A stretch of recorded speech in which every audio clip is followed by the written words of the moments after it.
Team, how are we?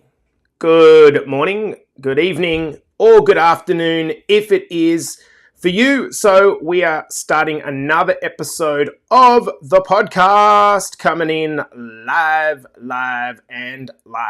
Hope you guys are having a wicked start to the morning. We're going to be starting this one up in 2 minutes. So if you're coming in to watch this one live, please let us know that you are here and we're going to be doing it in 2 minutes. So I'm ripping up the videos live here on the phone so I can see any questions or comments as they come through. But as you're joining this podcast episode, guys, what you got to do is get down into the comments and say hello to your favorite coach. I love knowing who I'm speaking to, and it's always getting me fired up. Good morning, Shauno. How are you, legend? I hope you're having a beautiful start to the morning. Hello, Nikki, friend. I hope you're well, mate. Look at this. The two kings are the first ones in. Tezza, what's going on, brother? I hope you're well. If you're coming into this one live, guys, make sure that you get down to the comments and let us know that you're here. We're going to be starting this in 1 minute and ticking into a big episode. So how's the start to the week been, guys? Good? Looks like it's juicy in that cardio chat group, Tez. So good. On the phone, Nick, I can actually see it here, so it's all good. Guys, we're starting in 30 seconds. And I'm just going to let you know that this is going to be a big episode. And when I say big, I don't mean long. I mean impactful, hopefully. So we're going to start this in 30 seconds. And I'm going to bring in my friends on Instagram. And then we can kickstart this party off. Alrighty. So let's do this. Hello, Kara. Good morning, Lapo. I hope you are fantastically well. Hello, Tony Marshall. Oh, this is going to be a good one for you, Tones. I think you're going to enjoy this, guys. So let's get this started. I think we're ready to rock and roll on the count of 5, 4, 3, 2, and 1. Welcome back to the Better Body Academy podcast. This is the podcast that you come to when you're sick of the dumb diets and unsustainable workout programs. We're up to about episode 303. So we got to the 300 podcast episodes, and now we're moving our way towards the next milestone of 400. Now, if you're a client in Better Body Academy and you haven't yet registered for the push-up challenge, get off the fence. Get off the fence. Stop being a wallflower. The push-up challenge starts on the 5th of June, so it's not too far away. You got to register for the push-up challenge, which allows you to be displayed in the app, which means that as a team, we can get after this target. The whole goal for the push-up challenge is very simple. This is an initiative to support suicide awareness, okay? It's stretched out beyond Australia into Canada and the UK. So guys, stop thinking about it and start getting involved. If you can't do push-ups, that is completely fine. You can substitute them for whatever you do.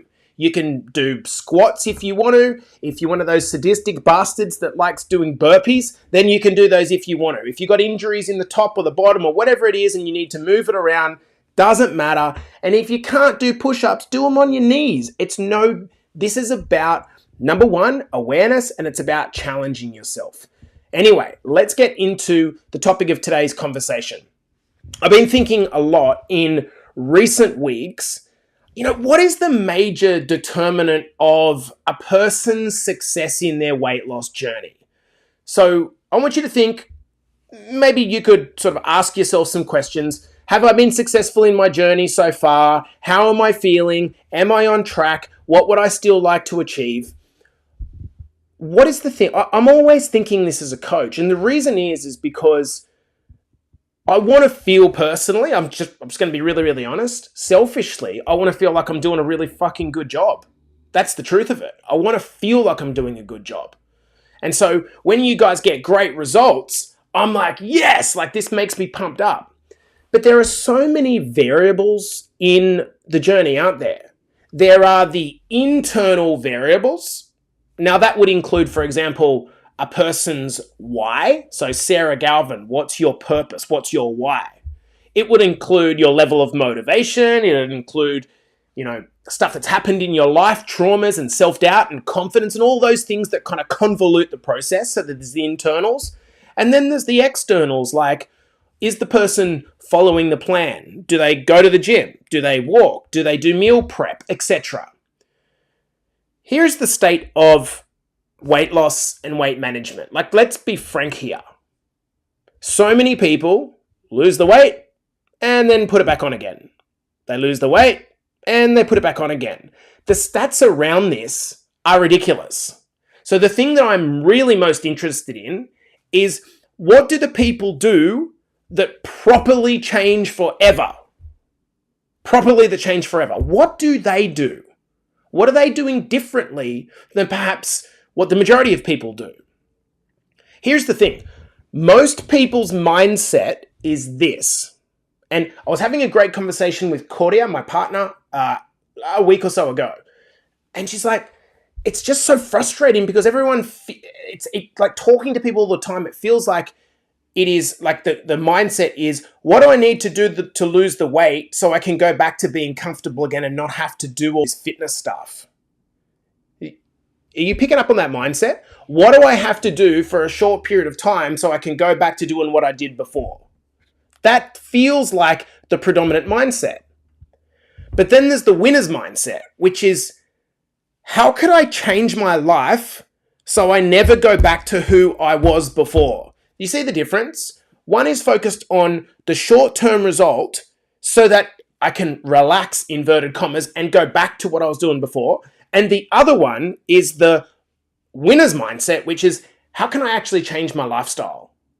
How can I do this so that I don't go back to who I was before? And they are two completely different mindsets.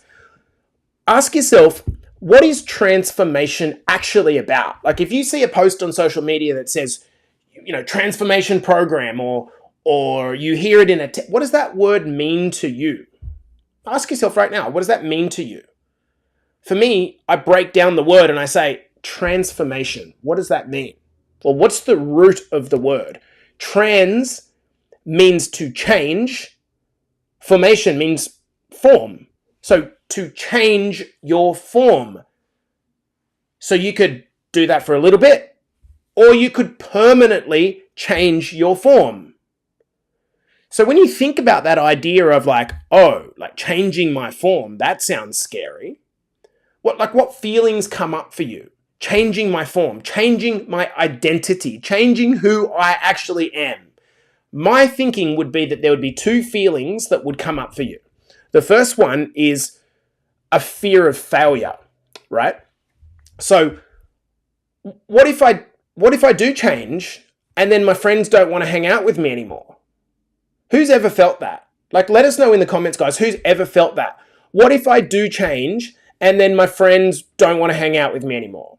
What if I do change and I don't want to drink anymore and I stop doing the things that currently unite us, and then all of a sudden I drift away from my friendship? Then I'll be lonely and die like one of those old cat ladies. That's where a lot of people's head goes. What if I fail at this? But then there's the other part, which is like, what if I'm successful? What would happen to me? So there's kind of like this weird situation where it's like stopping us from going all in on ourselves because we're fear of the failure. What if I can't do it? And then we're fear of the success. What if I can do it? If I can't do it, I look like a dick. If I can do it, all my friends will leave me and I'll be a lonely old bastard. My question to you is, who are you living for? Seriously, like, who are you living for? You need to become a human that is ready to embrace a new way of living. Not, I'm just going to do this diet for a while. I'm going to give you a statement to consider. When I heard this statement for the first time, for whatever reason, it just has stuck in my head. You either fight for what you want now. You fight for what you want in your life now. So it involves a fight. It's a battle. Make no mistake. Or you fight for what you don't want later. You fight for what you want now, or you fight for what you don't want later. My experience in my own transformation and in coaching people is there's two main types of catalysts for change. Two things that cause people to change, right? And pop it in the comments if I'm missing things, but these are the two things that I can see that cause people to change. One, Marie Wise decides to join our program and says, you know what, it's enough, right? I've had enough. I'm sick of living the same way. I'm going to do something about this and I'm going to take control. So the person takes responsibility and says, you know what, I'm going to do this on my terms. I'm fucking sick of worrying about what everyone else thinks. I'm just going to go after this myself. That's one way, okay? The other way is the way that most people find themselves in a transformation. Their world gets completely flipped on its head by either someone close to them getting very sick or dying, or they get a diagnosis, oftentimes diabetes or high cholesterol. And so the catalyst for doing the thing is that their world has been spun out. And all of a sudden, this future pain, this future worry that they would have to be concerned about is all of a sudden brought into the present, and now they have to act. See the two differences? So some people just say, you know what? I've got to a point where I'm going to do something about this. The vast majority of people don't do anything until the thing happens. And if I'm completely honest, that was me in terms of quitting a fucking job that I hated. That was me. I waited until I got sacked when COVID hit. My wife was pregnant with my daughter, and I'm trapped in this country of Canada without a working visa to be able to work anywhere and make any money. It took that smack, world-tilting smack for me to go, fuck. And how many of us watching on live have got to the point where once the world come and kicked our ass, that was the time we changed. That was the moment that we had to do something about it. And then all of a sudden, we get into momentum, and we're in this crazy momentum, and all we can think about is, why didn't we start this earlier? It's unfortunate that most people aren't able to create enough leverage to change until it's too late. And then in some cases, we don't get a second chance. So the question is, how do you create enough leverage to actually act? That's a really good question. How do you make yourself do it even though it doesn't feel urgent? Before we proceed in this conversation, guys, I want to throw a question to you. And I want you to answer this honestly, either in the comments or out aloud. Here's the question.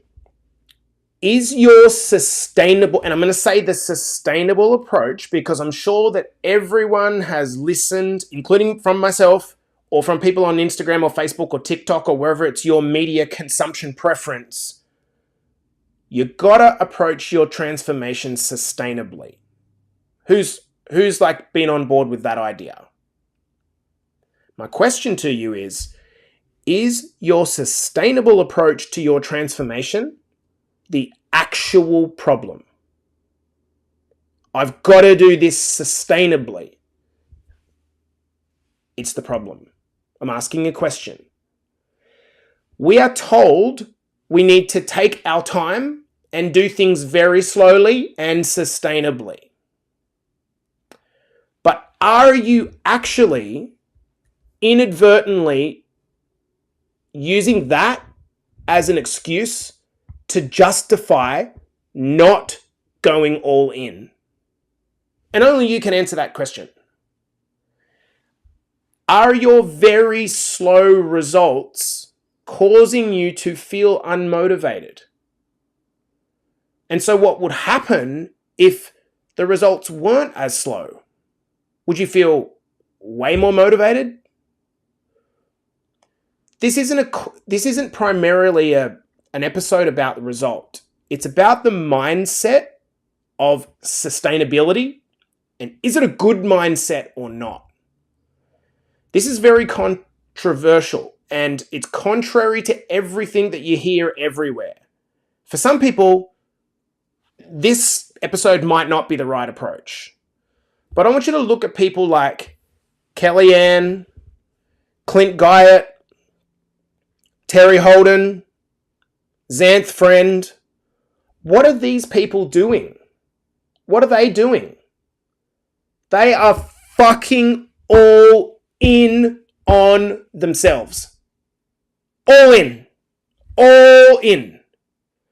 Now, it could be that all in is driven by a whole lot of pain. That could be possible. And multiple failures, and they've just got to the point where they've played the whole sustainability thing long enough, and now they're all in.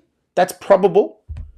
Or maybe they've just realized their own mortality. And maybe they're just fucking ready to leave the self-doubt and the low confidence and the old identity behind them because they've just had enough. Is that the possibility? So my questions to you, are you playing it safe? If so, why are you playing it so safely? Why are you not going all in? If sustainable hasn't or isn't working, why not just go full fucking deep, all in immersion? If not putting enough pressure on yourself is not working, maybe putting pressure on yourself is what you actually need. When I reflected on this myself in preparing this podcast, and I thought about like how do I approach it? What's my approach? I can tell you inadvertently, it would be hypocritical of me to say here, take the sustainable approach when I'm fucking all in. I'm all in. All in terms of my commitment. Not doing crazy, unrealistic stuff. I'm like, burn the boats all in now. Now, there's a point of note here. There's a very big difference between being all in your commitment and doing dumb shit that's cutting corners. I'll give you an example. Being all in is committing to, when you start, following the meal plan. Being all in is not eating as little calories as you can. They're very different. You don't need to go all in on every single thing. This is more a mindset about not toe dipping. It's a mentality about being all in. It's not about trying to be the busiest human in the world and run around like a hairy goat. That's not like a headless chicken. That's not the mindset is, have I fully committed to becoming this like extra good version of myself? And if not, why? What are you scared of? So before we end out the episode, I'm going to give you 10 ways that you could go all in when it comes to your fitness journey. And I'm not saying that you should go through this list and go and try to tick every box, I'm saying this is the way that I would frame it on, am I going all in terms of commitment? You could, one, commit to never missing 10,000 steps. Ever. You could do that. Remember, the theory is that you do it from midnight to midnight. So, for me, I did 720 days of straight of 10,000 steps before I finally broke at that point in time. I made that commitment. To me, I'm all in on other areas right now. But for you, like when you say, oh, I just didn't hit my 10,000 steps, but you went to bed at 8 o'clock, like you've got 4 hours to go. Go and walk around your house listening to a podcast or dancing to music.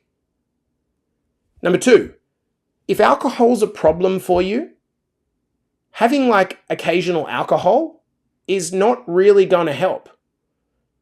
So the question, do you need to go all in on giving up alcohol? What if you went all in on doing every single one of your weekend check-ins?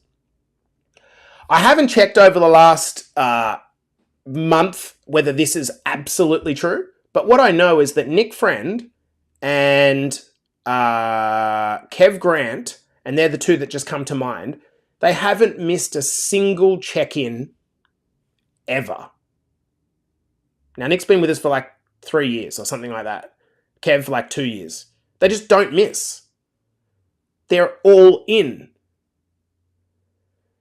I was speaking to one of our new guys this morning. His name is Glenn, and he's awesome. And he's only just joined us. And he said, Jace, I'm going to listen to every single podcast episode. I started on number 1, and you were heaps worse at the start. And he started on 1 and 2 and 3. And then he listened to the episode from Bradley Dryberg around the cystic fibrosis interview.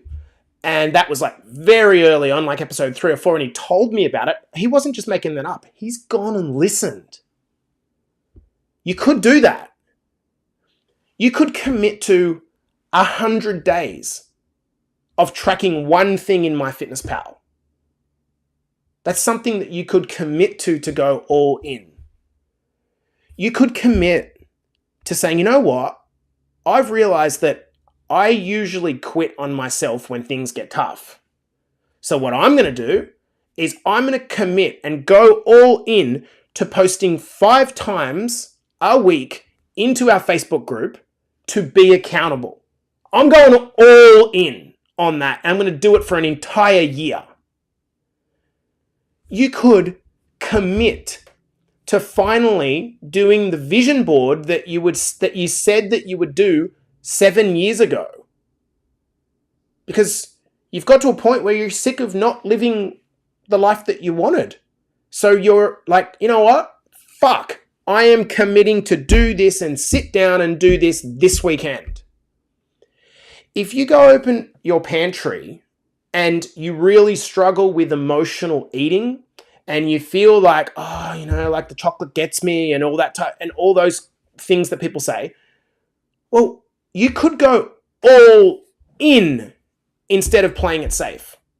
You could go and literally do a complete chuck out of your pantry and fridge.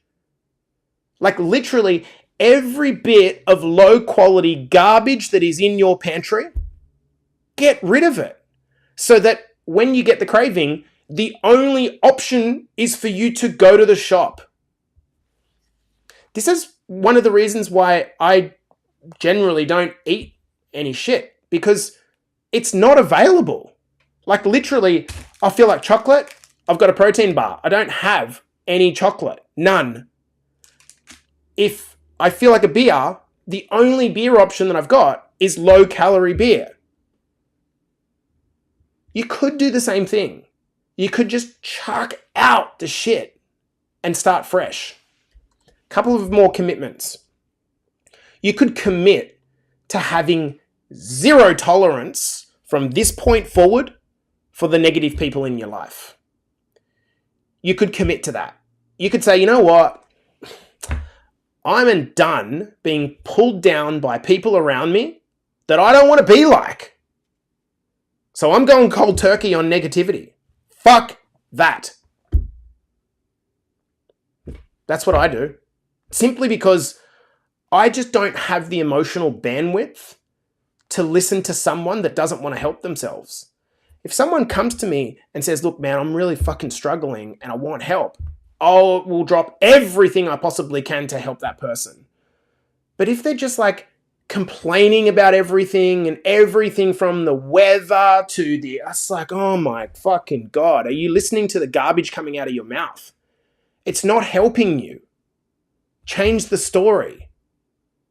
And that might sound harsh, but it's your willingness to keep tolerating the same negativity and the same story and the same people that you don't want to be like that's causing you to stay the same. And then finally, you could commit to getting at least 7 hours of sleep a night. I'm going to just tell you guys this. If you're struggling to get weight loss and you're struggling with the whole management of your weight, the most important thing that you could do is ensure that you're getting 7 to 8 hours sleep. Because the moment that you don't get that, what's going to happen is the body is going to start working against you. It's going to start causing you cravings over cravings over cravings. You're not going to feel like exercise. Your metabolism is going to be smashed down. You're literally fighting against your body, and you will never win that fight, ever. So you got to commit to, okay, when it's 9 o'clock, I'm done.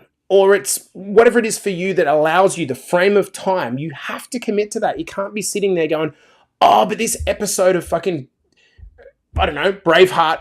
This is the first thing that comes. Like, that's what I've just watched that. And then before you know it, it's midnight and you're stuck again. You've got to commit to it, guys. Look, let's finish off this episode. Here's how committing and going all in works, right? Either way, whether you commit on your own terms or you commit because you're forced into the commitment by some massive shift in your life that happens that you didn't choose, as in you get diabetes or you lose a leg or whatever can happen. Either one of those two situations, if that full tilt happens, you choose it on your own terms or it's happening to you, you become a new person in the process. This is why, one of the things that we've spoken about with Coach Troy is for all the challenges that he's been through in his life, the trauma, he can't go and reverse back and go back to the person he was before. He can't do that. He has to become a new person that has learned from those things. So if you're reflecting on this episode and thinking, like, what I want you to ask yourself is maybe just dwell on this for a little bit and just think, like, why am I not going all in? Again, I want to reinforce something, guys. There is a difference between going all in mentally as the approach and I'm going to be perfect in everything and I'm going to do everything and I'm just going to look like a piece of chalk. That's not going all in. Part of being all in is commit to not doing the shit that you don't need to do. That's part of being all in. So ask yourself, why are you not all in? Is it because you're scared of something? Scratch the surface. What are you scared of? I'm scared of failing. Okay, what happened last time I failed?